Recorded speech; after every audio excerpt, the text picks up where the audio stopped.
What if? As I cringed at the mere thought of tomorrow, there it came. It was always just a passing one, but one that hurt me nonetheless. The swirling thoughts of how better my life could have turned out. What if I had married him? What if I stayed in college? What if all those mistakes and failures I made in my youth hadn't been able to form into the mind-numbing mediocrity I now live? A rundown apartment, a dead-end job, and nothing but the chirping of the crickets outside to soothe my slumber. Pitiful. And come the morning, the tears shed long dried up, and the thoughts retreat back from where they came for the next night. I have to focus on the monotonous day ahead of me now, after all. I thought that morning would be like all others that had now plagued my life, sleepily putting on my outfit and driving to sit at a stuffy desk for 8 hours again. But there that locket laid on my desk. The words, "What if, what if, what if," engraved on its front. Curious, I opened it and let a small slip of paper fall out. Congratulations, you are cordially invited to the What If Museum, an experience sure to change your life. The following address will lead you at our gates. Careful to arrive at 8 under the crescent moon, sharp. Our doors will not open for you a minute after. We do hope you'll find the experience enlightening. What the heck is this? I thought to myself. I tried showing it around to my colleagues, but they had the same question as me. No one could say who placed it there, or even where that address led to. I thought it was some stupid prank someone was pulling. For what reason? I wouldn't know. I tossed the locket to the side and began my work that day, but throughout I couldn't help but to keep glaring at it. And even worse, the most ridiculous thoughts popped into my head. What if I were to actually follow what it said? I mean, if someone made such a nice locket for a joke, surely they must have a decent follow-up, and besides, even if it was just a plot to get me into some back alley to mug and kill me, well, it would be a pretty decent excuse to bid farewell and... No, what was I even thinking? It would just end up like everything else in my life has. Brutally disappointing. I would waste my time and have it lead me somewhere that doesn't even exist, and I would just sulkily trudge home after and eat my leftover ramen. But still, I couldn't get that one question out of my head. What if? You're such a moron, I said aloud to myself, driving down the highway. It was taking me to a familiar town, Velvet Road near the town center. I remember that place. Mark and I had our first date there. We kissed and snuggled as we watched that 4th of July firework blast into the sky. All those movie nights we had at the theater. But the night felt so much colder now than all those lifetimes ago. It was painful to walk down the sidewalk as the memories piled on. At least the now pouring rain helped to mask my tears. It was only a few blocks away, though. It would be foolish to turn back now. I turned the corner and, to my absolute shock, there it was. The building was decorated like a Victorian house with its old oak wood, yet contradicted by the bright neon sign above welcoming visitors. To both sides of the door were 2 identical statues of a man holding a lantern. The red carpet leading to the doors begged my entrance. But despite the streetlights making everything visible, seeing what was actually through the large metal front door seemed to be impossible. I tapped a passerby on the shoulder, asking when this place got here. What did?" he replied with a raised eyebrow, confused. "The place right in front of you," I exclaimed. "What are you talking about? That's a wall." I started to become frustrated. "Do you seriously not see this in front of you?" Sure I do. Whatever you say," he replied nervously, briskly walking away. "Well, surely he had to be in on it too, right?" I slowly walked up, the ajar doors allowing me to peek through, and then finally working up the courage to go completely in. Despite the humble outsides, the inside was ginormous. The place was adorned like a fancy mansion with a bright chandelier above. All around me were hallways that seemed to spiral into infinity. Right in front was a large, sprawling staircase leading to the second floor, and I only now realized a man wearing a tuxedo with a purple tie was briskly walking down them. "Hi there," he chirped out to me as he rushed down to greet me. "We are so glad you could make it, Miss Davids. I'll be your guide this evening." "Oh, okay. Wait, how do you know my name?" The man's smile only seemed to grow brighter as he reached his hand. "Oh, let's call it a lucky guess. I do hate to be so formal here, but may I shake your hand? I simply can't start our adventure without one." Sure, I guess." I slowly lifted my hand, him quickly lifting it up and giving a strong shake, surprising for someone lean as him. When I looked into his bright blue eyes, I couldn't help but to feel off, even if his cheery tone said otherwise. "Fantastic, Miss Davids. Follow me. We have lots to show." I follow him deeper into one of the hallways, looking behind for a moment as the doors began to fade from sight. The man guided me around the rooms we came upon, each one showcasing an alternative event or outcome different from our own timeline. The what-ifs of them, if you will. The Great Global British Empire, a new era. Cold War into the 2000s. The Cuban Missile Crisis to World War III, looking back to 1962. Taking a bullet for Archduke Franz Ferdinand, how Europe prevented a global conflict. Wow, some of these are pretty creative.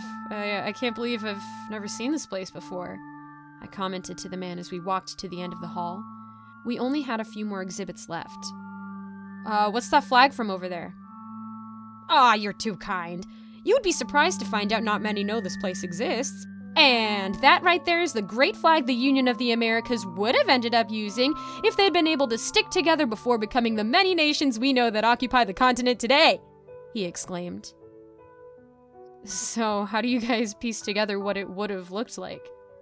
"We didn't have to. It's the real thing, on loan from that universe." "Oh, we're still doing this act?" I sighed, rolling my eyes. Suddenly it hit me. Wait. How long have I been here? I turned to look at my watch. Oh, crap. It was almost midnight already, and I have to be up early for that stupid meeting tomorrow. Holy crap, look at the time. Well, Mr. What was your name again? I asked. "Is that really important?" he said, now suddenly somber. "Right. Well, sir, thanks for the entertaining night, but I really gotta go. Cheers." I shook his hand and started hustling back towards the entrance. He shouted something back to me, but I just waved back to him as I picked up my pace. Out of nowhere, the man turned a corner right in front of me. "Miss Davids, you can't go just yet. I've saved the best part for last." "Well, that's great, dude, but I really have to— Hey, what if I told you that there was a way out of the meeting? Your job? Heck, even your entire life?" How do you know I had a— "Oh, come on, Miss Davids, what don't I know?" He suddenly snapped at me, his voice becoming slightly raspier. He looked down for a second like he was trying to recollect himself. "Miss Davids, please allow me to show you just one more room. You may depart after if you still desire so."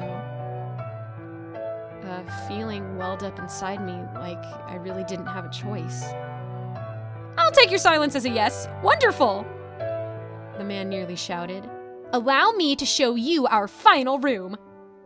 We reached a door at the very end of the hall. It was adorned with gold bedazzles around it, but it looked like the metal door from the entrance. "And now, Miss Davids, may I present the what-if of your very self?" He opened the door and it was outside. "We're back here? This is the way that I came in." "A way, yes, but not yours. It's a nice night out, Miss Davids, wouldn't you agree?" He was right. There wasn't a single drop in the sky. It didn't even look like it had rained. "It's a nice life out there for you too, Miss David. A you who made the right choices. You married Jeremy, you didn't quit college, your life didn't spectacularly fall apart. You and your husband run one of the most successful medical companies in the United States. But most of all, you're happy here." What the hell are you saying? Do you honestly expect me to believe that crap? I growled at him. I'm not here to make you believe. I'm here to offer you the choice I was asked to. I can either lead you back to the door that's from your world and you can continue on with your life like this night never happened. Or you can step out to this world and live the fantasy of what you have in this life, with one little catch. I scoffed. And what would that be? Well, Miss David, two of the same person can't exist in the same timeline. So if you wanted to live the life you have here, you would need to remove the current Miss Davids. He softly cooed as he grabbed a knife out of his tuxedo and placed it in my hand. We'll make sure you don't get caught and we'll handle the body. But you would need to do the deed yourself. She'll be walking down the sidewalk in just a few minutes. I stared daggers at the man, hoping this would finally be the punchline of this insane joke. But the man continued to look at me, patiently waiting for my decision. He was dead serious. How do I know you're not lying? You don't, but what if I wasn't? What if this was your one shot at escaping it all? What if, Miss Davids? What if? That's what this beautiful museum is all about. I couldn't believe myself that I was actually pondering such a thing. No, this was all just way too ridiculous. I couldn't. But a part of me couldn't help but to think, what exactly do I have to live for? Endless deadlines and loneliness? A life of mediocrity? Something inside said that this was my chance. The strangest yet biggest one it ever offered me. And true, I still thought it was a farce. Perhaps this was a nightmare, or maybe just a psychotic breakdown from all the stress, but the wind was howling quite loud that night. I gripped the knife and looked back at the man for a final stare, and then charged into the night. It was nice to meet you, Miss Davids, he shouted back to me. Try not to screw up your second chance now. With palmy and shaking hands, I clutched the knife as I waited in a dark alleyway besides the sidewalk. A few minutes later, I heard footsteps. I peeked out. It was me. I was wearing a nice dress, talking to someone on the phone. My breathing began to quicken. Sweat beaded down from my forehead. I prepared myself, and then, when she got close enough, I did it. 3 was all it took, fortunately. It was dark enough in the alleyway that I didn't have to see what surely was a terrified expression. In her jacket, I found a small note. To Miss Davids from the old world. Welcome to World 1371AVB. You will find instructions attached on how to adapt quickly and easily to your new life unnoticed. Leave the body exactly where it was. We'll be there to pick it up as soon as you leave. Thank you for trusting me, for allowing me to give you a tour, but most of all, thank you for visiting the What If Museum. Don't come back. I switched clothes with her and walked away, the full moon being my only company. Not even the crickets were chirping. It has been 5 years since that night. The strange man was right. Everything I could ask for was in this world. No one seemed to have noticed a thing, and I have assimilated well to it. It's just a passing thought, but it's there. Sometimes at night when I stare blankly at the ceiling, the quiet breathing of Jeremy beside me, I think about it. What was the true nature of that man in the museum? Why was I chosen out of all people? Sadly, I don't think I'll ever get an answer. The place where the museum once stood is just a wall now. Most of you will write this off as just another tale, but for some, there will be a part of you that wonders. And even just for a second, they'll ask the same question that I asked all that time ago. What if?